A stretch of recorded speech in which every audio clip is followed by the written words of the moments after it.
Homeland Security Secretary Kristi Noem is today calling the U.S. seizure of an oil tanker after it left port in Venezuela a, quote, successful operation. Attorney General Pam Bondi released this video of the operation. CBS News has learned it was launched from the aircraft carrier USS Gerald R. Ford, which has been in the area for weeks as part of broader buildup of U.S. forces in the region. The vessel in question, called the Skipper, faced sanctions for several years for alleged terror links. Venezuela's government is condemning the seizure, calling it an act of international piracy.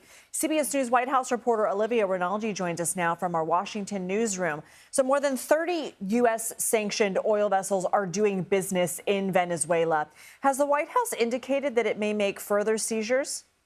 Well, the president, when asked about this yesterday, did say they may do more of these types of seizures. This was the first of its kind that has happened, and certainly speaks to a ramping up of this administration's campaign against Maduro and the Venezuelan government. We learned a little bit more in this briefing about exactly what the DOJ was doing there. They say the DOJ and Coast Guard in conjunction right now are doing a forfeiture process of this vessel that was seized yesterday.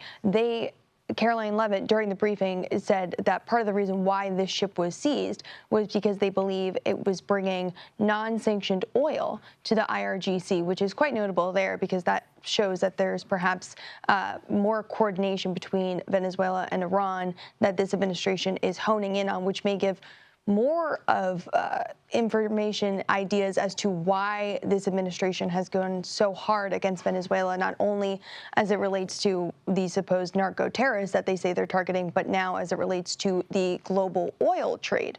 So quite notable there. This vessel is undergoing an investigative process. Caroline Leavitt says eventually it will make it to a U.S. port, but for right now it is going through this investigative forfeiture process and still in the region. Lindsay. And what can you tell us about what exactly is going to happen to the oil on the boat? Is there a process in line there?